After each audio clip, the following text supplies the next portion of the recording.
off shows, no wrestling, no larky. But straight away that bald fella who appears to be the Michael Cole of Monday Night Raw, but only if Michael Cole had no crack whatsoever and acted like he was being held hostage in the lead commentator's chair on Monday Night Raw. Oh, I'm a sassy bitch today. Calling that thing there Nissan Arena when we all know that's Nissan Stadium. A huge difference, bald man. Nissan Arena is the Queensland State Netball Centre, also known as who gives a Becky 2 belts, bollocks to her. Bianca 1 belt, I don't even know her. Pamela 6 pockets though, she's back, and she's called Pamela 6 pockets because she's got the same amount of pockets as a snooker table. Which of course leads us to one question and one question only: what the hell is in them? Is it secrets? Is it our collective hearts? Or is it, as I think it is, snacks? Because that Rampage SummerSlam 2022, while it was fantastic in its throwback nature, by gum smack my arse, was it long? And then Dakota Kai came back, and quite literally it looked like Pamela 6 pockets had ripped off the pockets off of Dakota's jeans. Look, there's 6 holes, man. But it's fantastic, isn't it? Triple H has been in the job 1 week, and look at all the people who is coming back. It just makes you think that maybe, just maybe, if Samoa Joe wasn't signed to somebody else, he might come back and he might just be world champion.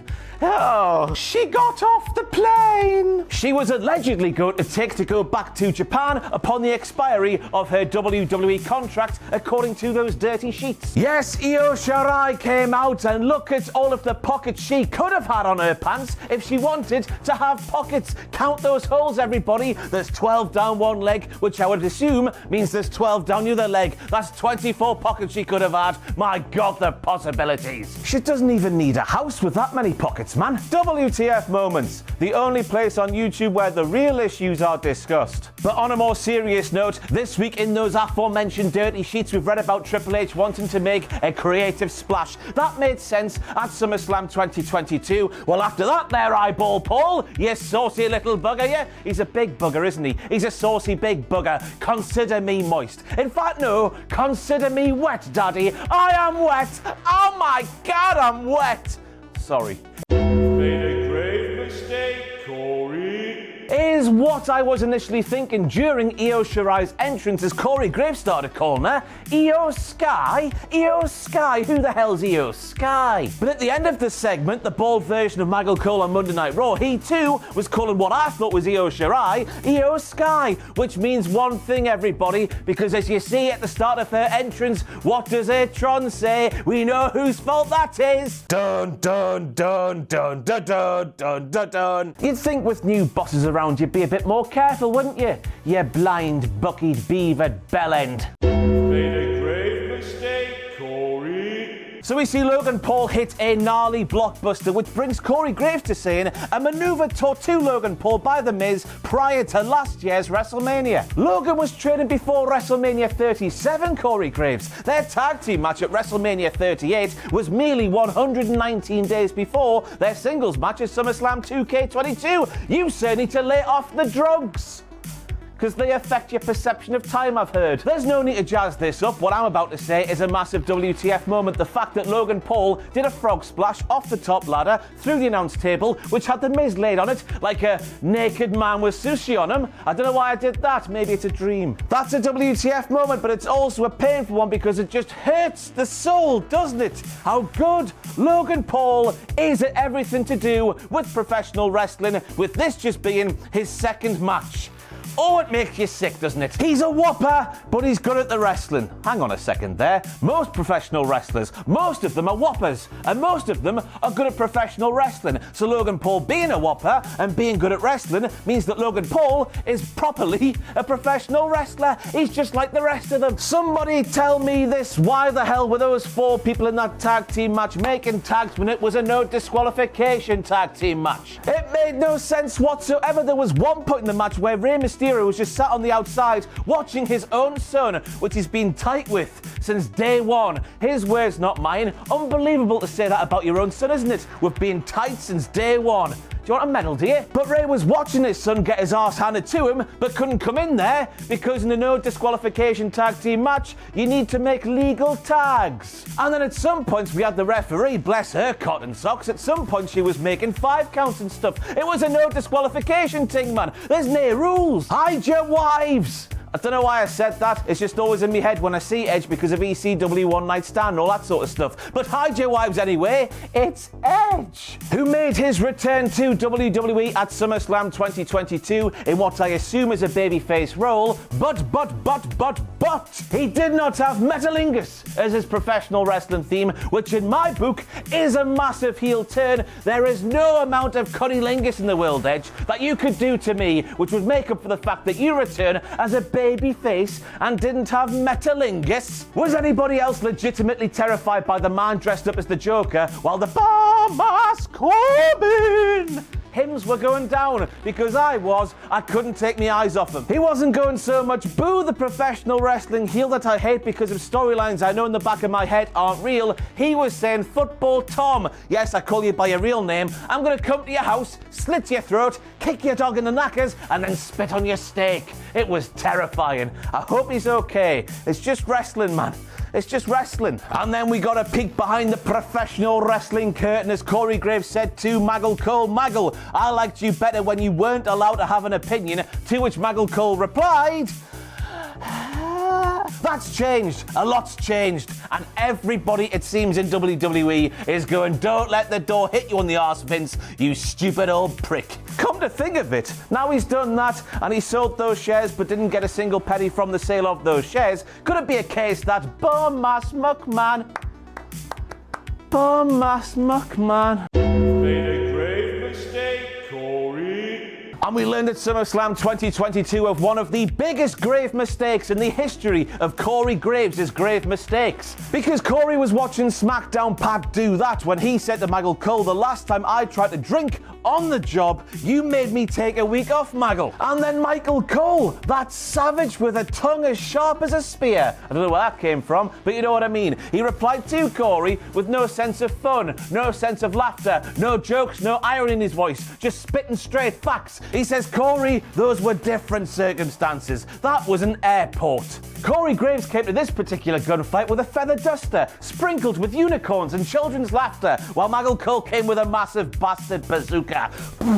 Corey Graves is over. And not in the professional wrestling sense, by the way. He's ended. Made a grave mistake, Corey. And then we have Corey Graves claiming that Clash at the Castle will be the first premium live event Europe has seen since 1992, 30 long years. And I'm here thinking to myself, did Insurrection 2000, 01, 02, 03, did they not happen? Was there one in 2000? I think, whoa. But in all seriousness, I agree with Corey here because the fact that WWE had the gall to call those proper pay-per-views back in the day when they were glorified house shows, just put on a service, us marks over here in the UK, even though they didn't care about anything, they didn't further any storylines with them, they were just glorified house shows that we were made to pay for over here. It makes you sick. So in fact, Corey, I'll revoke that WTF moment and say jolly good sir. Special guest referee Jeff Jarrett being brought in to make sure everything's called down the middle, nothing's missed, everything's a fair fight is like asking Harold Shipman to be your family GP. You think you're asking for one thing, but what you're getting maybe is something else. And it was even more of a WTF moment in the build to SummerSlam 2022 when you see Jeff Jarrett going, hey, nah. He's Danhausen now. Ah, I catch you. He was saying, lads, if you do anything to upset me in the build to SummerSlam, I'll remember that come SummerSlam night. I don't know why I'm speaking like this now, but there we go. Making Jeff Jarrett this role, it just wasn't it, was it? Even though he did it fairly well. It just wasn't it, though, for me, so I've made a WTF moment out of it, okay? Now, this is a WTF moment in the best possible way possible. Some might even call it a positive WTF moment. Therefore, we'll call it not a what the moment, but we'll call it a what the fudge moment, because I like fudge. But Jeff Jarrett was making them hold the tag ropes. When has that ever mattered in modern day tag team wrestling? I'll tell you, Just there and there alone, nowhere else. I didn't realise Sunny was going to be allowed out herself, but that's besides the point. We're never going to have to hear Kid Rock again.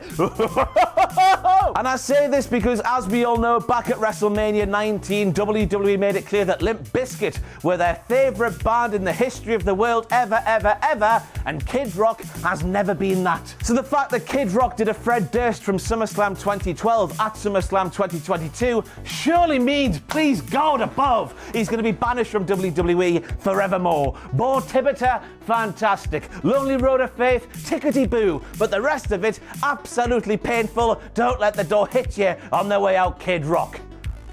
Who's that jumping out the sky? B-R-O-C-K, like a Tesla from a Pez dispenser. This is jam hot word life. But yes, if Brockety Lesnar driving a tractor down to the ring wasn't enough for you to be sports entertained, let me tell you, Brockety Lesnar lifting up the bucket bit on that tractor and jumping off it with all the grace of a grand piano with MMA gloves. I don't know what will sports entertain you, it was fantastic. But then Brock Lesnar took things to all new levels, everybody. I don't know what I'm doing because this was absolutely fantastic. Brock Lesnar took that tractor, he took the bucket bit, he put it under the ring, and he used it to lift the ring while Roman Reigns was inside of it, and Roman Reigns went, wah! I'll never forget Roman Reigns' arms doing that, it was fantastic. And Reigns was left tumbling arse over tit out the other side of the ring like the last shard of crisp on a plate where a crisp sandwich used to reside, but now the crisp sandwich is residing inside your belly. The plate is tilted towards the bin, the shard of crisp falls off into the bin just like Roman Reigns did last night. It makes sense to me. This was brilliant, this was creative. If this was a Triple H thing, then bring on the cerebral era, rain it down on me, daddy. But my thoughts and prayers at this time are with everybody who forked out, presumably, thousands of pounds to get a ringside seat on the other side of the ring to where the match ended up. Because they missed the final chunk of the SummerSlam match, the last ever. Is it going to be the last ever? I hope so. The last ever Brock Lesnar versus Roman Reigns match they missed because of a massive upturned ring that was blocking their view.